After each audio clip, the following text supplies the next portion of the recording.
ভোজ্য তেলের বিশ্ববাজারে চীনা চাহিদা কমায় কমেছে দাম।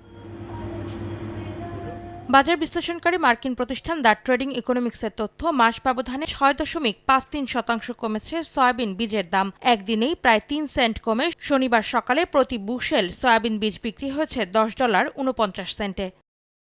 নিম্নমুখী ক্যানোলার দাম এক মাসে 10.55% কমে প্রতি মেট্রিক টন ক্যানোলা হাতবদল হয়েছে $421.৬৫।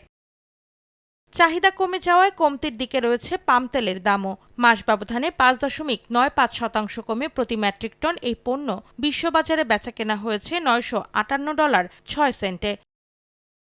তবে ঊর্ধ্বমুখী রয়েছে সূর্যমুখী তেলের দর। মাস ব্যবধানে ২.১৪% বেড়ে শনিবার প্রতি মেট্রিক টনের দাম উঠে যায় $১,৫৯৭। অন্তরা সেন, সময় সংবাদ।